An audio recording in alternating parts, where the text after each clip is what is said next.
పశ్చిమ గోదావరి జిల్లాలోని పాలకొల్లు నియోజకవర్గం రాజకీయ చైతన్యానికి కేర్ ఆఫ్ అడ్రస్. ఇక్కడి ఓటర్లు ఎప్పుడూ విలక్షణమైన తీర్పు ఇస్తుంటారు. 2009లో మార్పు కోసం వచ్చానంటూ హల్చల్ చేసిన చిరంజీవిని ఓడించారు పాలకొల్లు ఓటర్లు. ఎవరి అంచనాలకు అందని తీర్పు ఇవ్వడం పాలకొల్లు ఓటర్ల ప్రత్యేకత. పాలకొల్లు రూటే సెపరేటు.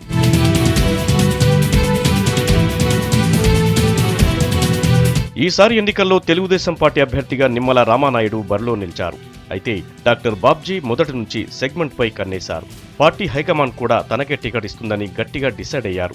ఆది నుంచి నిమ్మల గ్రూపునకు బాబ్జీ గ్రూపునకు మధ్య గొడవలు ఉన్నాయి. సాక్షాత్తు చంద్రబాబు నాయుడు సమక్షంలోనే రెండు గ్రూపులు ఒకరిపై మరొకరు ఫిర్యాదు చేసుకున్నాయి. టికెట్ లభించకపోవడంతో బాబ్జీ వర్గం టీడీపీకి గుడ్ బై కొట్టింది. స్వతంత్ర అభ్యర్థిగా బరిలో నిలిచారు డాక్టర్ బాబ్జీ.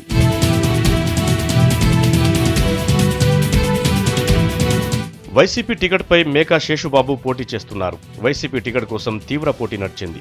గుండం నాగబాబు, అల్లు వెంకట సత్యనారాయణ కూడా పోటీ పడ్డారు. అయితే చివరకు మేకా శేషుబాబుకు టికెట్ ఖరారు చేసింది వైసీపీ హైకమాండ్. టికెట్ దక్కకపోవడంతో మిగిలిన వర్గాలు శేషుబాబుకు వ్యతిరేకంగా పనిచేస్తున్నాయి. ఇక సామాజిక వర్గాల విషయానికొస్తే టీడీపీ అభ్యర్థి నిమ్మల రామానాయుడు, స్వతంత్ర అభ్యర్థి డాక్టర్ బాబ్జీ ఇద్దరు కాపు కమ్యూనిటీకి చెందినవారు. పైగా ఇద్దరు టీడీపీ క్యాడర్ మీద ఆధారపడ్డ నాయకులు. దీంతో బీసీ సామాజిక వర్గానికి చెందిన మేకా శేషుబాబు ముందంజలో ఉంటారని కొంతమంది లెక్కలు వేస్తున్నారు.